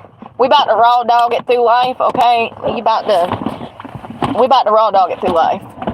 I thought I was going to open these crackers, but I actually want to save these because I already have Triscuits open. So we just going to raw dog it through life. We going to eat it straight up out the pack. So I ain't got a damn dirty no dishes. Actually, I do, because... No, I'm not, because I just had protein. I had 2.5 scoops, or 3 scoops. 2 different kinds. I'm trying to get through that muscle milk. I don't like that muscle milk. I'm never buying muscle milk again. That's like the shit. Damn it. Did y'all see that? I just flung it in my hair, and then it fell out my hair between my damn seat. I gotta find that. Can you find me a fork, please? Y'all, my car is... Listen, I don't think it's ever been this bad. It's just... legitimately shit everywhere.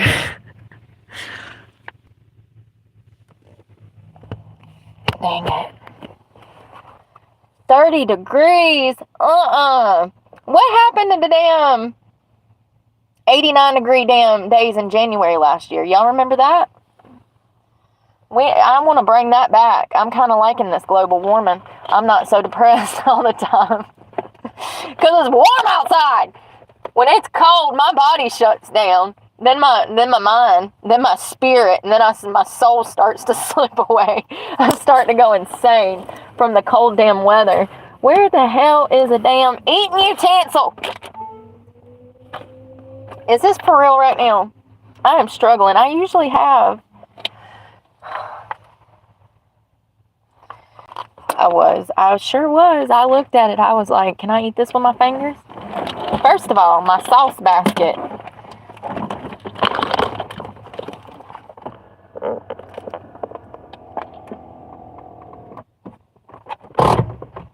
I going to be able to get this damn thing out?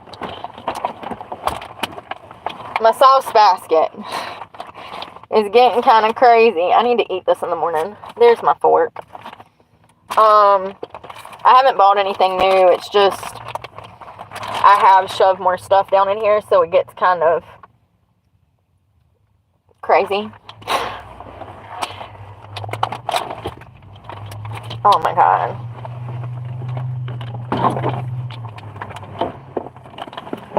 Alright, listen.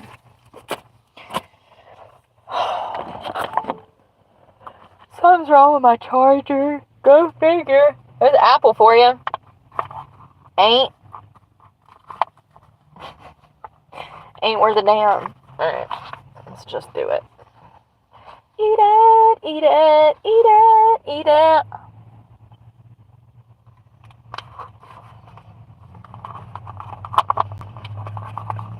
A little dry. It's okay.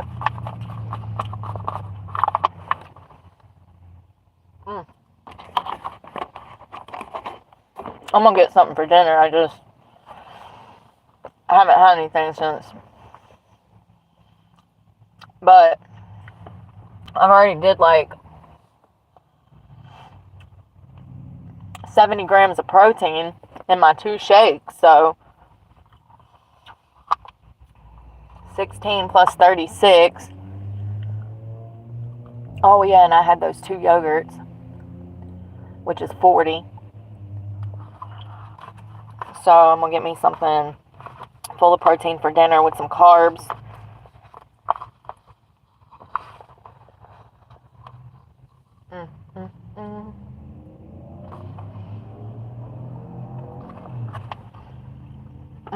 Oh no.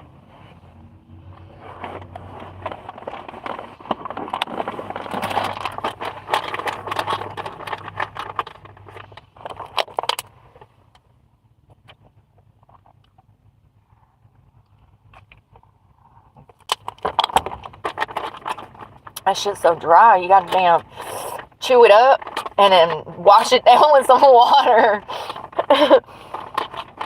Listen, we ain't eating for pleasure anymore. We eating for optimal performance. My abs, y'all, I got abs hurting that I got to have an 8-pack one day, because I swear there's like 1, 2, 3, 4, it hurts so bad. I didn't even know that I could make these abs up here under my tits hurt. Go do you a pull-up and lift them legs up straight out. And start throwing them up.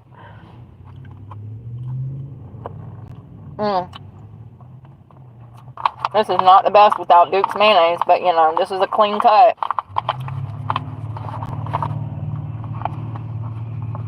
Too much saturated and trans fat in mayonnaise. That's probably why I still have cellulite on my ass, even though I work the hell out every day. The more you know. The more you know. Oh, I also had a banana.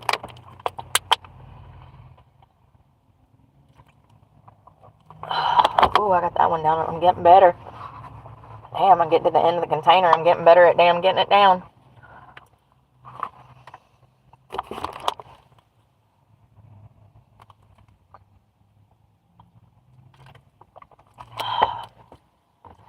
Damn, I could have ate like 3 of these. That would have been perfect.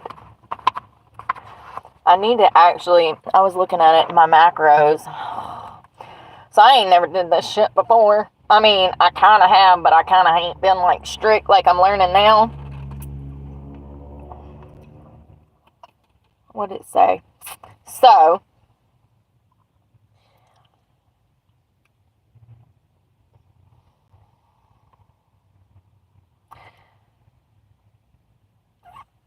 I could actually take in a bulk like 170 to 200 grams of protein a day. I'm not doing that. I'm doing 150 to 170 right now. And actually, I've been doing like 135 some days because I can't get it all down. But the past 5 days, I've really been focused on it, and I'm meeting my protein intake. The problem I have with is the carbs. I'm just not a carb girly. Like, I do like it occasionally, like pasta, pizza, burgers, but it's kind of rare.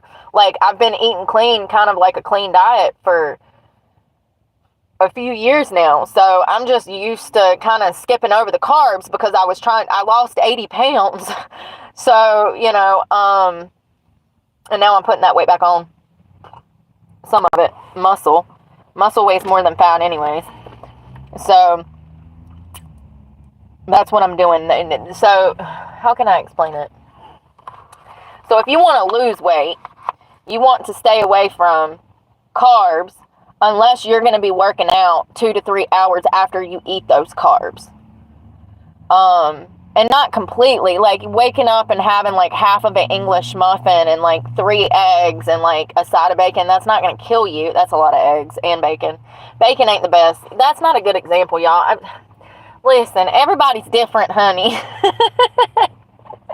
I don't know how to explain it yet.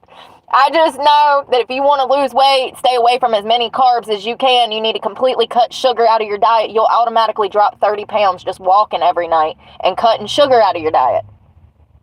It's consistency. You got to get outside. I see y'all down here getting your workouts on. I see y'all. I see some of you go at night. I used to do that around Charlotte when I first started walking because I was so big, I was ashamed to be working out. Ain't that crazy? I was embarrassed about how big I'd gotten. I was ashamed to even damn try to run.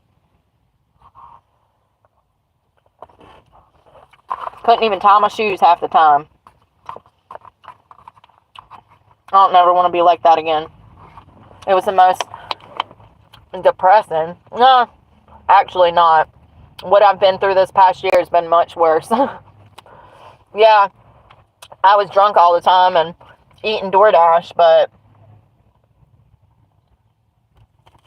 I was able to pay my bills. I was able to pay my bills. I was fucking ordering $300, $400, $500 worth of DoorDash every month. I would order DoorDash 2 times a day when I was hungover. That's how I gained the weight.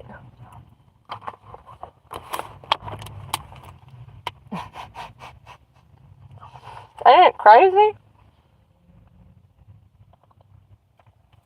Go from living in a damn nice ass house in Charlotte ordering DoorDash in 2020 and 2021 to not being able to even afford food or fucking water in 2024. Living out of a car. The irony. Sometimes I wonder if God wanted me to walk away from dancing, because let me tell you, honey, I was never broke. Why would he put me through this?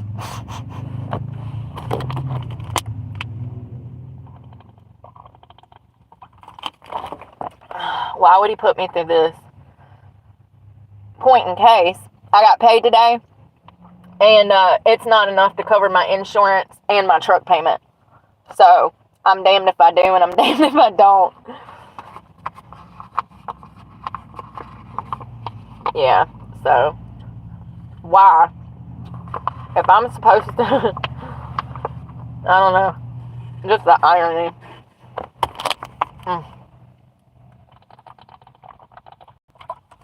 It tears me up, seriously. I'm just so confused at what he wants me to do. What do you want from me? I mean, honestly, I do believe that God would prefer me in a southern state because he knows my heart and he knows that I can't handle that northern shit. I don't have the mentality for it.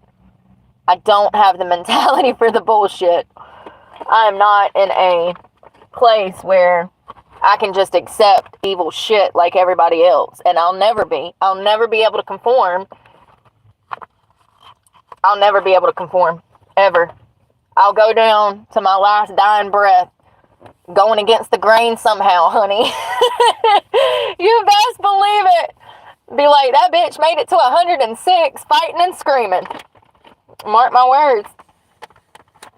You may be able to fucking starve me out and keep me poor and not give me work and whatever else, but one thing you'll never kill is my damn spirit and my fight. So that was not the best. However, I did not make a super mess. So where's the other ones? And I need to figure out what I'm going to do for dinner because my head's starting to hurt. I don't know if I want to cook anything with all them weird people going down to the damn beach. I mean, I'm going to have to cook something, whether or not I damn eat applesauce and trail mix. I'm joking. I'm going to have to cook something. I just don't know. It stresses me out. Honestly, I might just I got tuna in my lap still. Damn it. That's why I didn't want to do it. Because I'm clumsy. I guess I could, I'm scared. I'm scared of fast food, y'all. I can't do it. Every time I eat fast food, I get sick for days. And I feel like shit for days. And, I was about to say, maybe I could just go by, KFC and get chicken strips, 2 or 3 chicken strips, but no, that grease that they use will make me hurt, and then I'll feel like shit tomorrow.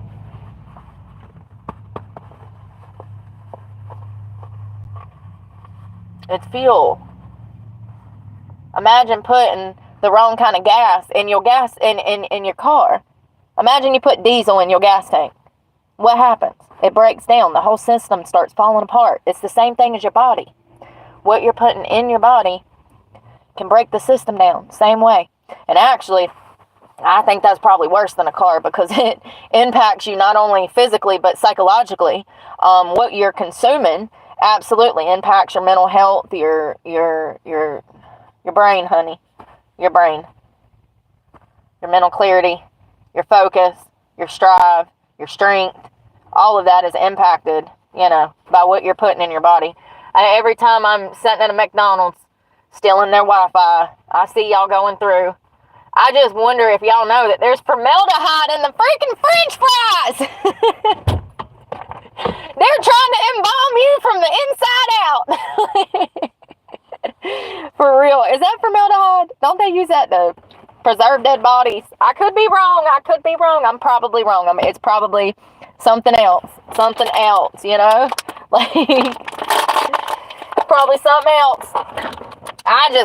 We read that formaldehyde is really bad. What did it say, for your brainstem? It said for something, honey. It said it ain't good. You shouldn't be eating it. You don't need it. You don't need that McDonald's damn bull crap. I need to come one day when I make enough money to support myself. I would love to come up with better recipes for you guys that are actually good. I see a lot of healthy food, but it's got weird shit in it. Why'd y'all put carrots and damn cabbage on top? Y'all couldn't have just used lettuce? I don't know. I just think that good food, healthy food, there needs to be more healthy options. And there is a lot of healthy food out there, but not nothing that you can make quick and easy on the damn go. Not nothing that you gotta damn not pull out 2 pots and pans for. Y'all know what I mean. I'm talking about something quick, like wraps and I don't know, freaking spring rolls and shit. I need to come up with some good. That actually sounds really good. Spring rolls with a peanut sauce. Oh my God, I can whip it up, honey. What you got? Shrimp? Chicken? Beef? What you want? I love me some spring rolls now because you can stuff some vegetables in them. The rice paper is damn, 6 calories a sheet? I don't know. But it ain't that much. 45 at the most, probably, for a sheet of rice paper. And you can throw whatever you want in there. Grill you up some chicken. slice you up some cucumbers, some carrots, throw some avocado on there, and roll it up to the best of your ability. I do need to make some better recipes. That corn tuna that I make all the time is so damn good. It's one of my favorite things. You know what I got? You know why? Because there's another recipe that's supposed to be like this Hispanic recipe. It's got tuna. You can put purple onion, or they call it red onion. I don't know. Y'all know what I'm talking about. The good one. That's my favorite onion. Sometimes I use Vidalia. I got a bag of onions in the back that I've been using with meals, so... But onion, cilantro, lime juice, and corn, and you put it in tuna, honey, and it's supposed to be like slamming. I haven't tried it yet because I can't afford cilantro, lime, and a purple onion, but one day we'll try it. Ain't that funny? I do have a bag of onion. Oh God, there's somebody out here with a Jesus sign. I'm about to go, y'all. I gotta go find dinner. I gotta find something to eat, something to make me not famished. Where is my vape? Do you have my Juul? Just give it back. I'm joking. Does anybody have my Juul? For real though. Man, that's my last one. Oh, here it is, Brooke. And you plugged it up, you doofus. Yeah, everything's been fine. I really want to quit smoking.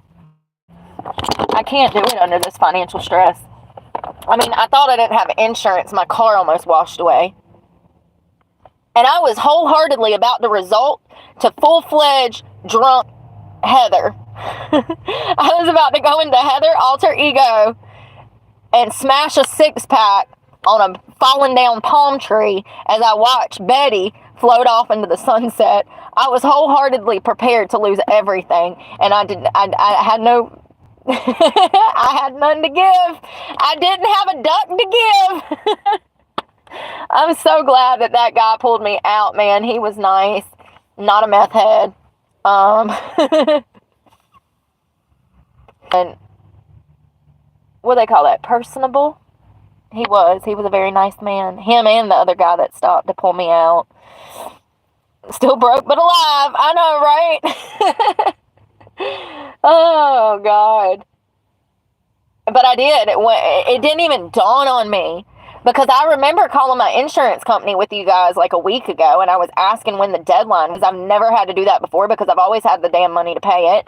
And it dawned on me as I was watching the high tide come in, and I can't get a tow truck out there because I can't afford one. And by the time they said they could get out there, my truck would have been completely submerged with water. And then it dawned on me, crap, do I even have insurance? That is the first time I've ever been through that. I've never not had insurance. I've drove for 20 years and I've always had insurance. I don't care if I was shooting $600 worth of black tar every day. I paid my damn insurance, honey. I know better than that. You know how many vehicles I've bought? 20? At least. At least 20 cars. So, you know, we ride with insurance, okay? We've already learned the hard way. And actually, I ain't never been in an accident where nobody didn't have insurance, so thank God for that.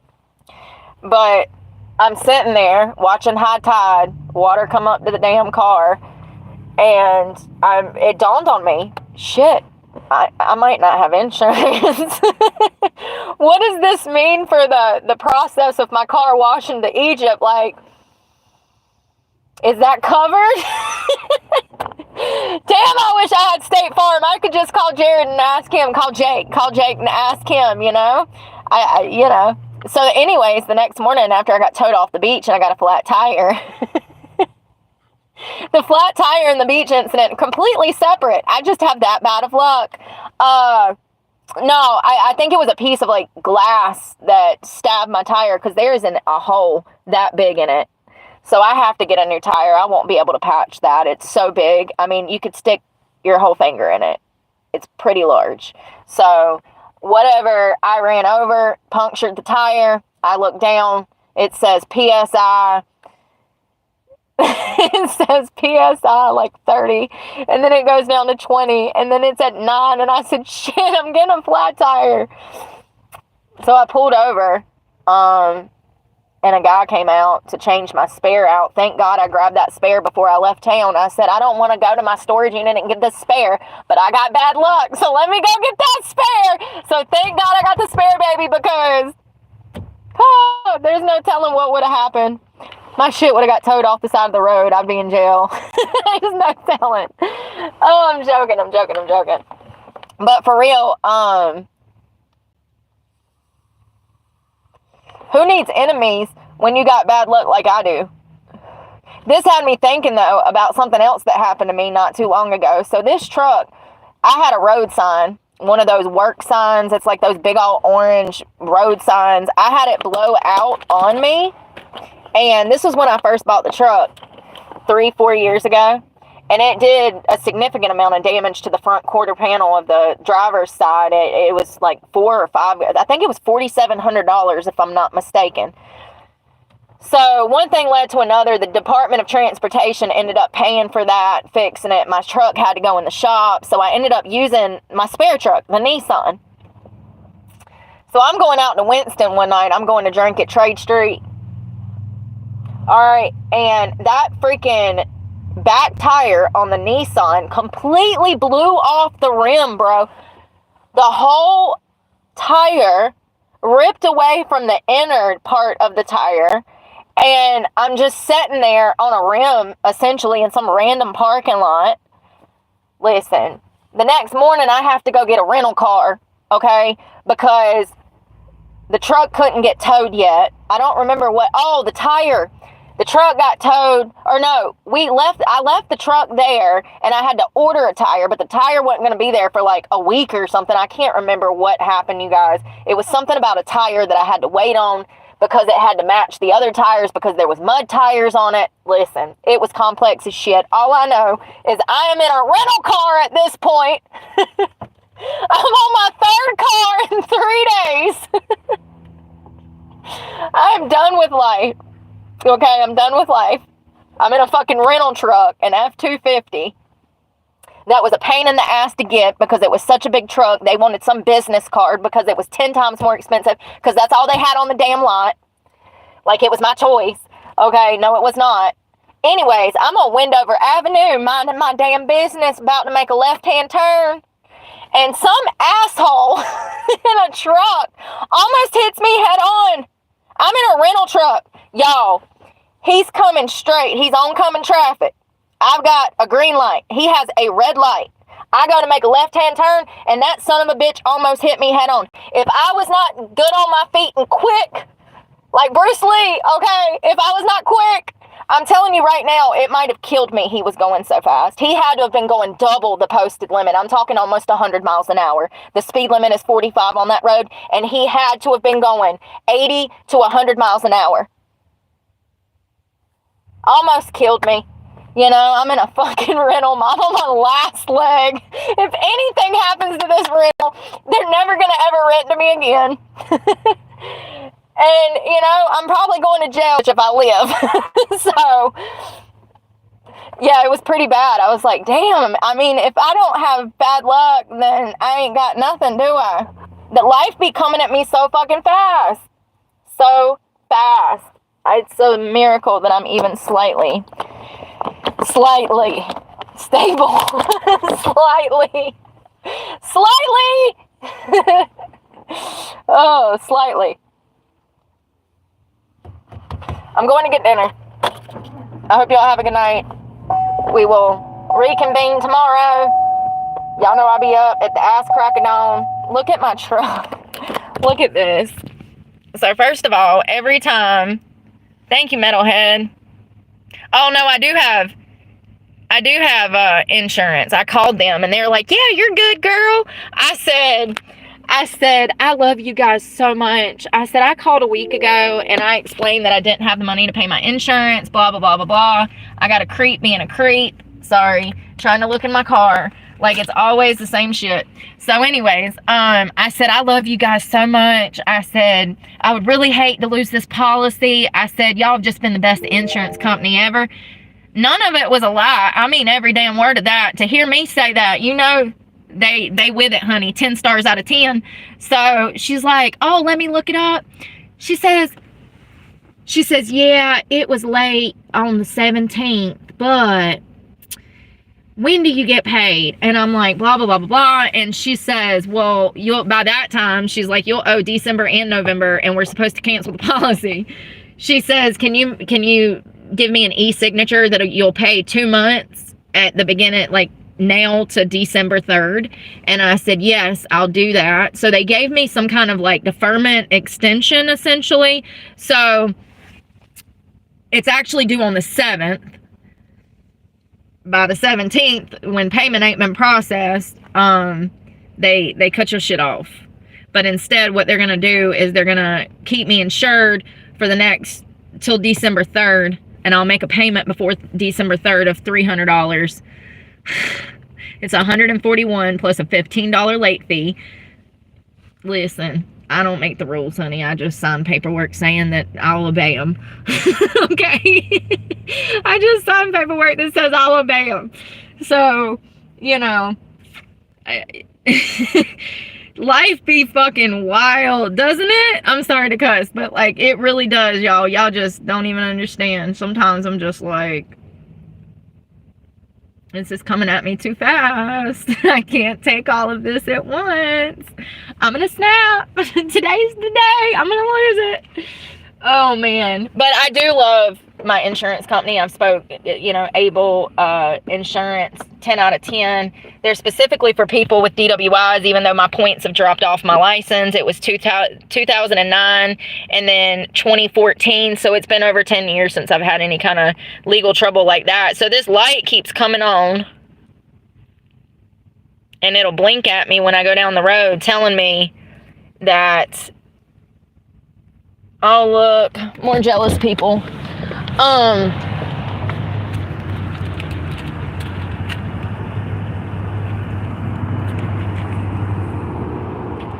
hope you have a great night, Mark. Sorry, I'm trying to look at this hole. It's on the side right there. And as you can see, that tire, I actually did need a new tire, because that thing is bald, honey. And I'm actually surprised that this one even has tread on there. No, that's a check tread light, honey. Yeah, anything. Okay, so the explanation point, and then you see the bottom of it, it has tread on it. So that's going to be your tire. That's your tire. That's your, that's letting you know that one of your sensors off, for instance, right here. See my tire pressure? See, there's no pressure down there. It's letting me know that it's not sensing the pressure in that tire. It's giving me a warning, letting me know, yes, that is for your tires. And I'm sorry that you can't see it. I'm trying to make it not blurry, but it's an explanation point with like tire and tread on the bottom. Yeah, it's crazy. My tire pressure's off anyways. Oh, but anyways, I mean, it's just been crazy. I don't know what I'm going to do about that tire. I don't know. You know, I can't drive back to North Carolina on that donut. That donut will not make it back to North Carolina. You're not supposed to drive but like 30 to 50 miles on those damn things. Y'all, it's a miracle that the damn tire has not come off of that rim, because I've used that spare tire like 6 times. So, if anything happens to me, just to start checking rivers and lakes. I probably lost a damn tire and went off a bridge. Legitimately. Because I've used that spare tire at least 6 times. I've had at least 6 tires in less than 2 years. So, I mean, I just had one. What, 6 weeks ago? Remember? No, it was March. Because my boss showed up drunk, remember? So it was March. March was the last time I had a flat tire. But that just don't feel like that long ago, really. I mean, 2 to 4 a year is too many for me, honey. Oh, the last time before that, I freaking ran over somebody. Left a piece of wood in the road. It probably fell off of a work truck. It had nails in it. Let me tell you, I had just bought a set of front tires. Ran over that nail strip. The front tire and the back tire had dozens of holes in it. So that strip actually had hundreds of nails in it. When I ran over it, oh honey, it just freaking shredded them. It shredded them. I got to the damn place. The guy said, I don't even know how you made it here. He said, when I pulled those tires off and squirted they use like a soapy water to see where the holes are so that they can patch the holes. He says, when I pulled the tires off, he said there's dozens of holes in the front and the back from where I ran over a strip. He said he didn't know how the damn tire had held air for me to get there. He said there's tons of holes. I said, I don't know, bro. Usually I have really bad luck. Maybe it's a miracle that I got here, you know? I'm thanking my lucky stars right now that I did, because I was able to get 2 new tires. I mean, it's just the craziest stuff be happening, but life's gonna come at you fast. It's just, I guess, how quick you bounce back, right? How quick you can bounce back up from your mental health crisis.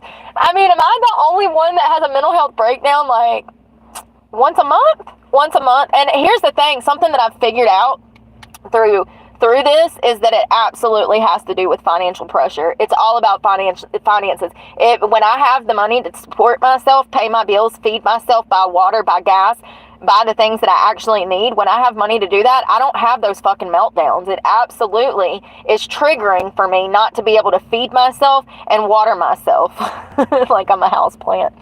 But you know what I mean? It's like, it's a trigger. I mean, it makes you mentally spiral. You can't take it. It's like, what am I supposed to freaking do?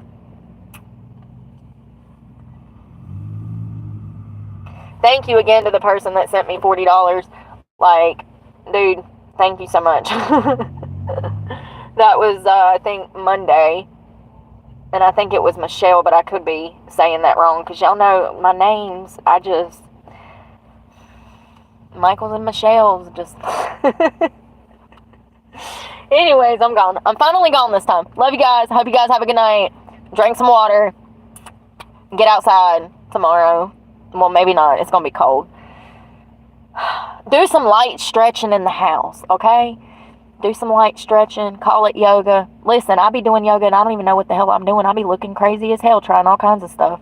They're probably like, what the hell is that girl on? Life! I'm high on life, Karen. Mind your business. I'm a beginner. But for real, do some stretching. Drink some water. Leave that nasty-ass McDonald's and fast food alone. Seriously. Eating healthier, you can eat more. You have more options. I love you guys, and we will talk soon. I don't know what we're going to talk about tomorrow. I got to find something interesting. I think that's another reason I haven't been into making content, is because I haven't been able to, like, get interested. You know, you got to get in, like, I have to get interested and actually care about what I'm talking about to actually do a good job, in my opinion, at describing it and reporting it. Like, I do think that Ted Kaczynski story sent me to a dark place, because it's scary for me to relate to this person and understand him, and especially since, you know, he's a convicted murderer. That's scary. But I empathize with that man probably more than any other person ever has. I mean, seriously, like, it's just crazy how everything he predicted has come true. It's sad. But anyways, more depressing! Stop being depressing! Bye! Have a good night. XO. Be safe.